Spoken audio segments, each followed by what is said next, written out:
Hello बच्चों, let's see this question. The question says incorrect statement is statement है हमारे पास all eukaryotic cells are not identical. सारे eukaryotic cell जो है सो identical नहीं होता है, ये स्टेटमेंट है. Plant cells possesses cell walls, plastids and a large central vacuole which are absent in animal cells. Third statement है animal cells have centrioles and dictyosomes which are absent in almost all plant cells. Eukaryotic genetic materials is organized into chromosomes. तो यहाँ पे हमको बात करना है किसके बारे में? प्लांट सेल और एनिमल सेल के बारे में. तो हमारा की कॉन्सेप्ट क्या हो जाएगा?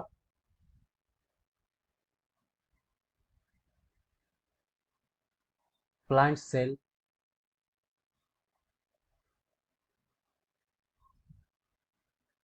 And animal cell.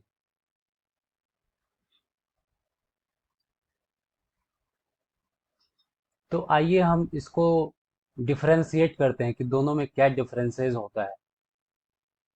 मैं इस साइड लिखता हूँ प्लांट सेल और इस साइड मैं लिखता हूँ एनिमल सेल.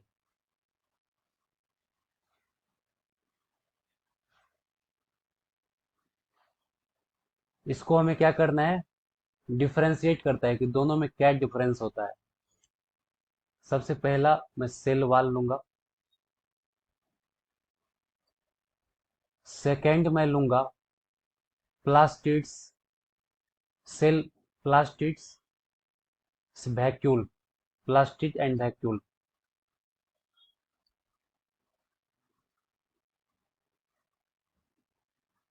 Plastid vacuole. और फोर्थ कैरेक्टर मैं लूंगा सेंट्रियोल डिक्टियोसोम.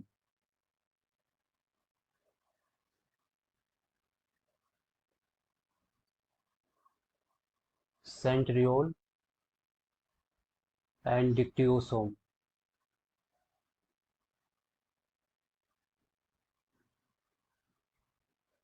इसको हमें डिफरेंशिएट करना है कि किस में प्रेजेंट होता है किस में नहीं प्रेजेंट होता है. तो अगर मैं सेल वाल का बात करूं तो सेल वाल प्लांट सेल में तो प्रेजेंट होता है, बट एनिमल सेल में क्या होता है? ये एब्सेंट होता है. सेल वॉल जो है सो बहुत रिजिड स्ट्रक्चर होता है प्लांट सेल में, जो कि सेल्यूलोज का बना होता है, और ये एनिमल सेल में एब्सेंट होता है, नहीं होता है. प्लास्टिड प्लांट सेल में प्रेजेंट होता है और ये एनिमल सेल में एब्सेंट होता है.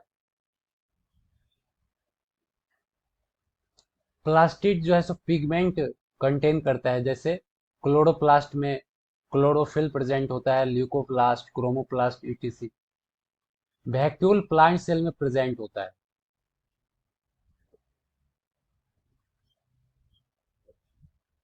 एनिमल सेल में ये एब्सेंट होता है. सेंट्रियोल प्लांट सेल में एब्सेंट होता है और एनिमल सेल में प्रेजेंट होता है.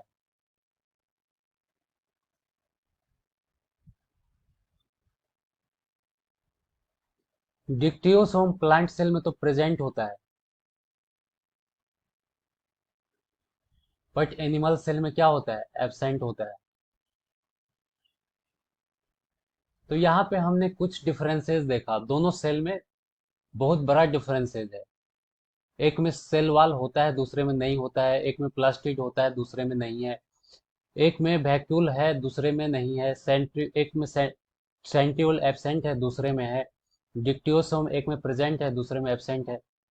तो इससे ये पता चलता है कि प्लांट सेल और एनिमल सेल जो है सो अलग अलग होता है, आइडेंटिकल नहीं होता है. तो जैसा कि क्वेश्चन में दिया हुआ है all eukaryotic cells are not identical, तो ये बिल्कुल करेक्ट स्टेटमेंट है. Plant cell possesses cell wall, plastids and large central vacuole which are absent in animal cell. तो ये भी करेक्ट है क्योंकि प्लांट सेल में प्लास्टिड होता है, लार्ज सेंट्रल वैक्यूल होता है और सेल वॉल होता है, जबकि एनिमल सेल में ये सब एब्सेंट होता है. Animal cell have centriole and dictyosomes which are absent in almost all plant cell। Animal cell में सेंट्रियोल होता है बट एनिमल सेल में डिक्टियोसोम नहीं होता है, तो इसलिए स्टेटमेंट इनकरेक्ट हो जाएगा। Eukaryotic genetic material is organized into chromosomes. तो जेनेटिक मटेरियल क्या होता है? डीएनए होता है। तो जैसा कि ये हमारा क्रोमोसोम है, मान लेते हैं ये प्लांट का क्रोमोसोम है, इस साइड मैं बनाता हूँ एनिमल का क्रोमोसोम। मान लेते हैं कि ये एनिमल का क्रोमोसोम है।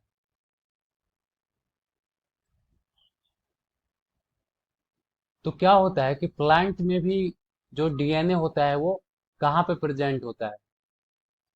क्रोमोसोम में अरेंज होता है। और एनिमल सेल में भी सेम कंडीशन होता है, डीएनए जो होता है क्रोमोसोम पे अरेंज्ड होता है, तो ये भी सही है। Eukaryotic genetic material is organized into chromosomes, absolutely correct. तो क्वेश्चन में क्या दिया हुआ था, इनकरेक्ट स्टेटमेंट कौन सा है? तो हमारा इनकरेक्ट स्टेटमेंट कौन सा हो जाएगा? Option C. So the final answer is option C. I hope you understood it well. Best of luck.